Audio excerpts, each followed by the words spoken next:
biyahe natin today, Kuya Bune? Sa Calcata, probinsya de Viterbo. Yun, pupunta kaming Calcata, bundok yun. So, samahan nyo kaming i-discover ang Calcata. Kasama ang mga pinsan. What's up? Yep. At syempre, the very good friend, Kuya Bonifacio.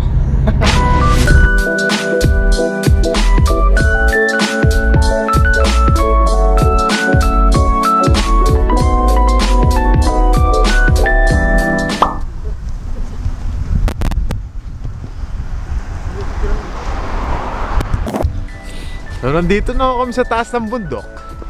Yung mga bahay na nakikita nyo nasa gilid ng bundok. Parang nakatakot tumira doon. Tapos ito, kuweba yan. Ayan o. Parang yung mga sinaunang bahay. Ay, may tunnel, kuya. Gara. Kinukulo yung mga noti. Pagkapasaway ko kayo, diyan kayo dadalhin.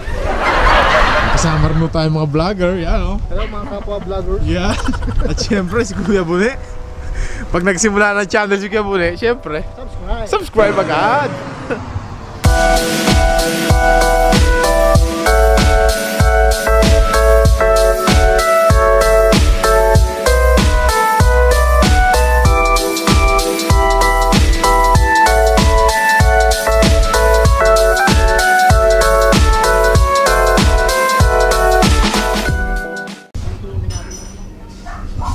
So nandito kami ngayon sa Rock Cafe dito sa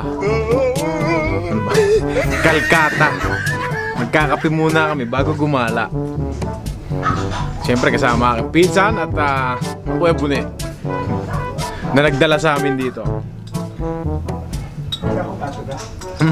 Sarap. Ayun, nahihirapan na yung ate ko bumaba eh. No. Medyo delikado rin kasi yung daan dito kasi madulas. So nandito na kami doon sa nakita nyo kaninang nasa gilid na bundok na town. Ito na yon. Madaming mga store dito. Akala mo ghost town siya sa malayo. Pero hindi. Ayan no. Tindahan, restaurant, another bar ulit. So dito sa gitna ng town, dito sa ibabaw ng bundok, ay napakadami yung establishmento, no? Ang daming restaurant, mga tindahan ng mga damit.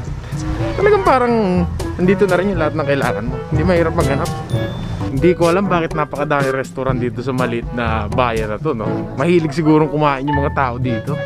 May experience mo dito yung legit, no, na medieval town nung unang panahon. Kasi tingnan nyo naman, entrance pa lang.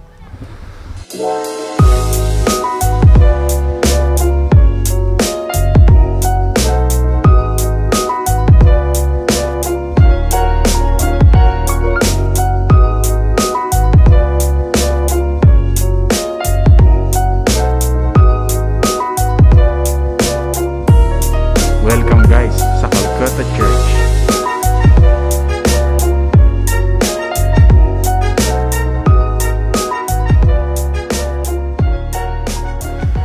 So kung nakikita nyo yung kalye sa likod ko, talaga namang makikita nyo na cobblestone pa, tapos napakaliit pa ng kalye. Yun yung kauna-unahang mga daan, di ba? Pag nanonood ka ng pelikula, ganyan yung nakikita mo pag yung mga pelikulang medieval period.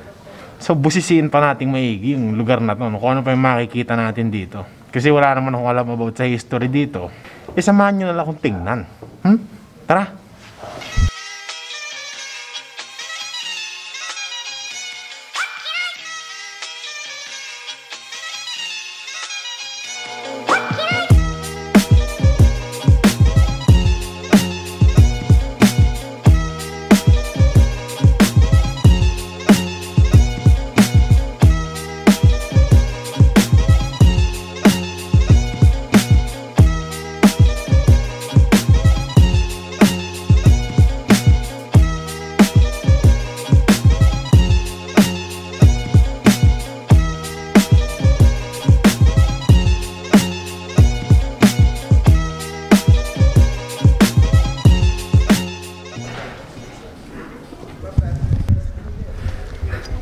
So sa paglalakad namin dito nila Kuya Bune, talaga nagtataka kami. Napakadaming restaurant, kainan. Oh, Ano kaya sa tingin mo kuya ang specialty nila dito? Bakit napakaraming kainan dito? Hindi naman dito matrisyana. Mm.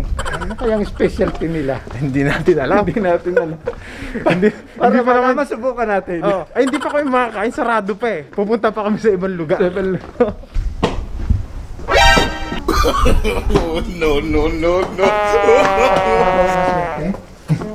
So pabalik na ho kami at dito na muna natin tatapusin ang vlog natin dito sa Calcutta. Isang napakagandang lugar dito sa Italy. Labas siya ng Rome. Ano nakakasakop sa kanya kuya? Viterbo. Viterbo, province of Viterbo. Probinsya ng Viterbo.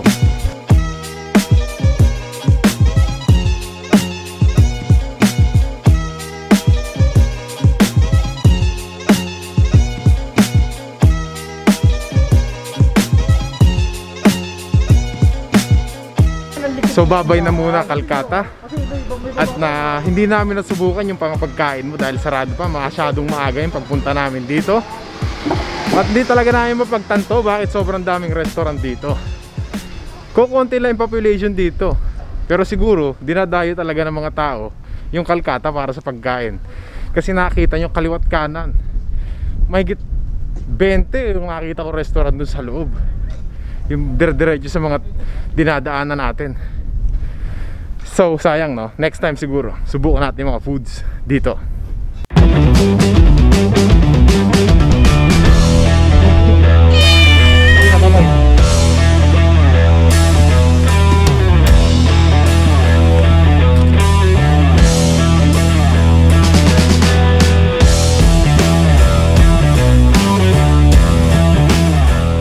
So nalaman na ho namin na talaga namang napakaraming tao pumupunta pala dito pag linggo. Kaya madaming restaurant, di ba kuya? Oo.